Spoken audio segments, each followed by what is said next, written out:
Welcome to driver's ed practice for you. I hope that you are ready to work because today we are going to be going through a lot of information. Each one of the questions has an explanation, and each explanation is going to assist you in understanding what the questions mean. Whenever you see this symbol pop up, that means that you need to pause so that you can practice. We want to make sure you have all the practice that you need. It will not show up for each question. Make sure you press pause on each question. We are going to do this through a series of questions and videos. Today we are on module 1, and I want you to remember that going through these questions is not just about memorizing the answers, but knowing the why. Hello, I am Patrice. I am your driving instructor. I host driving ed lives each day. So if you have any questions about any of these, you are welcome to come to the Best Route Driving Academy's TikTok page, and I will answer any questions you may have. These questions are universal. This is not every single question that is on the test, but it is about 61 questions or 61 interactions regarding what we have to learn to be good drivers in the United States of America.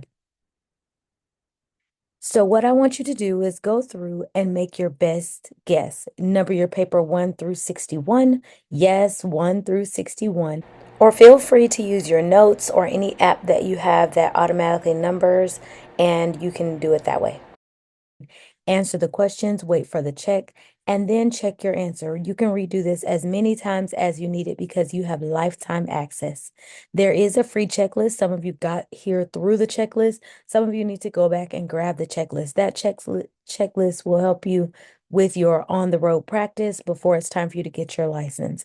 Are you ready?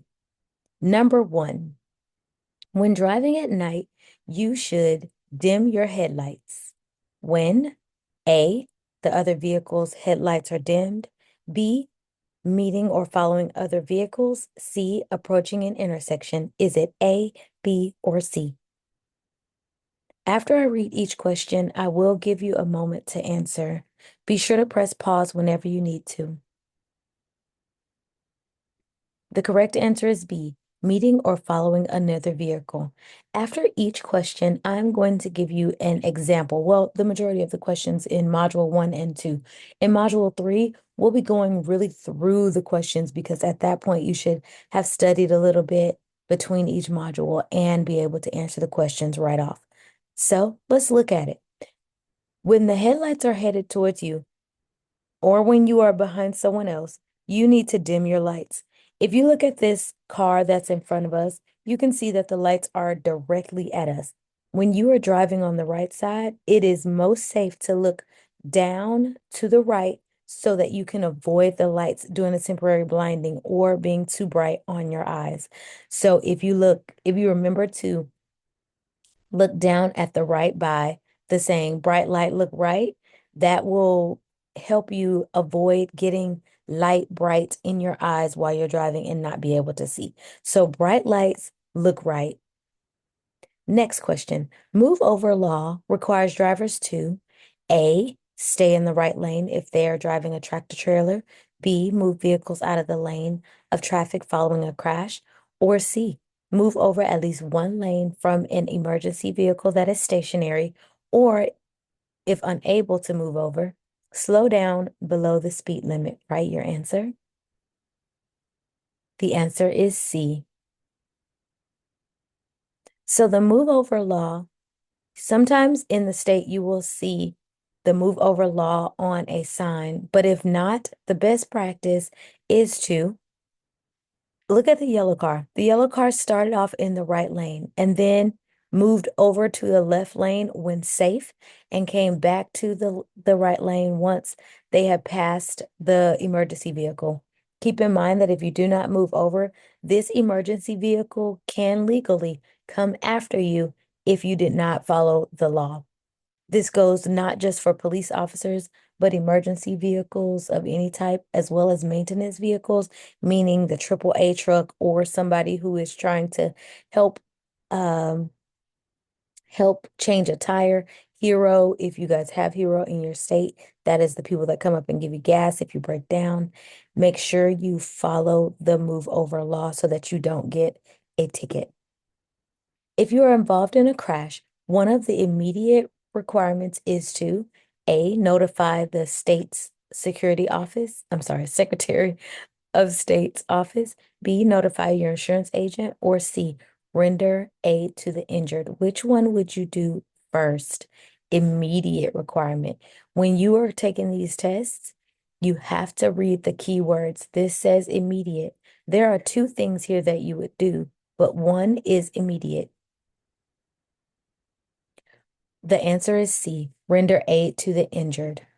Keep in mind that you want to check yourself and others for injury. Call 911 so that you can tell those injuries if needed. Exchange information, photograph the scene, speak to any witnesses, report the insurance, report to your insurance as needed. And do not at any time admit fault. Don't go saying, "Oh, I'm so sorry. This is my fault. I hit you. I am so sorry." Never do that. Number 4, what does this road sign mean? Not only do I want you to know this road sign, but I want you to know the reason why. Take a moment and answer the question. A, directional sign for children, B, school zone ahead, or C, playground ahead. The correct answer is B. And I want you to keep in mind the shape of this. Even though this looks like a grown woman with a purse and a grown man with a briefcase, it's actually supposed to emulate the size of the shape of the school from back in the day. The schools back in the day were shaped like a pentagon. So, therefore, they made the school shape signs in the shape of a pentagon. Flashing yellow lights. What do you do when you see a flashing yellow traffic signal at the intersection? A, come to a complete stop before proceeding. B, speed up before the light changes to red. C, slow down and proceed with caution. This is number 5. The answer to number 5 is C, slow down and proceed with caution. You will see this question asked in different modules in different ways. Make sure you understand that when you see a flashing yellow light, it is to warn you that there is danger ahead. It means that you should proceed with caution, knowing cross traffic may be entering. Drivers must yield to pedestrians lawfully in the intersection or adjacent crosswalks. And honestly, pedestrians always have the right of way. It is recommended that a driver should slow down and check to make sure the way is clear. A flashing yellow light does not require you to stop. However, you should slow down and prepare to stop if necessary. Next question, number 6. Where does a licensed driver riding with a permit holder need to ride in the vehicle? A, in the passenger seat, front passenger seat. B, in the back seat directly behind the driver, or C, anywhere they choose. I did not know the answer to this one, guys, but I do now. The answer is A, in the front passenger seat. And this is so just in case a driver needs to take over, the man that is here with this young lady, he can easily grab the wheel from the front and not jump over from the back because our new drivers need more assistance. You are driving behind a motorcycle and want to pass. You must think about it. A, blow your horn to make the motorcycle move onto the shoulder so you can pass. B, stay in the right lane as much as possible because the motorcycle is small and doesn't use all the lane. C, have your vehicle entirely to the left before doing a pass and during the pass. The answer is C, have your vehicle entirely in the left lane. Keep in mind that the left lane is the passing lane, and we'll talk about this in module 2. The left lane is the passing lane. So that's something you need to remember when you are being asked questions about passing.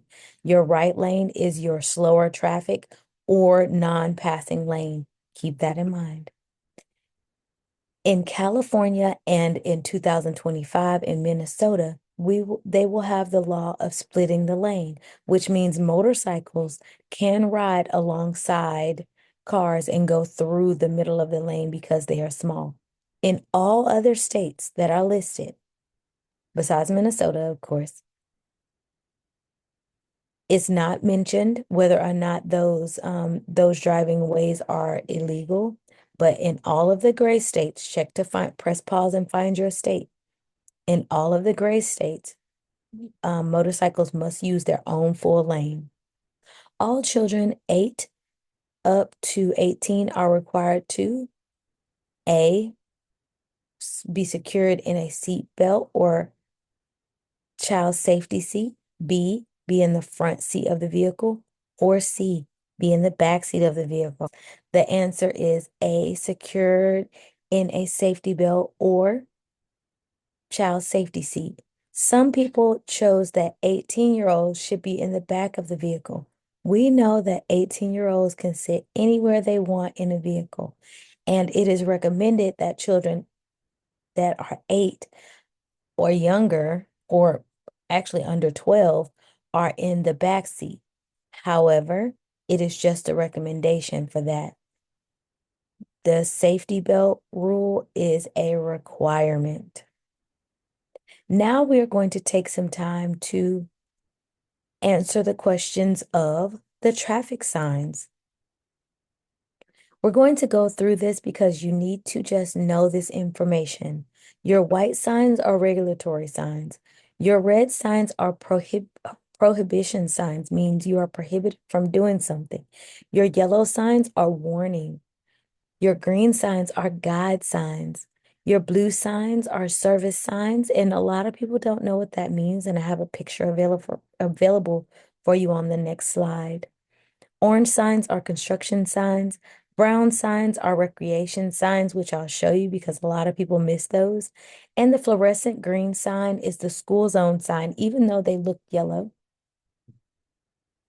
And coral signs are incident management signs, meaning sometimes there'll be a gas leak or a water main break. When those happen and it's a temporary incident, they put out coral looking signs, which is another like pinkish color, kind of like a salmon color.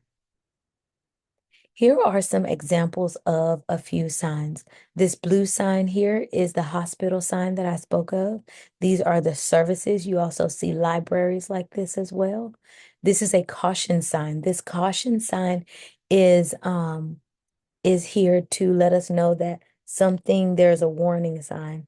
The Appalachian Trail sign is our brown sign, and that sign just goes through to tell you that there is a park or a museum of some type. The red signs are prohibition signs. Stop, do not enter. This color looks more like that coral color of an incident management sign that may be found on the street.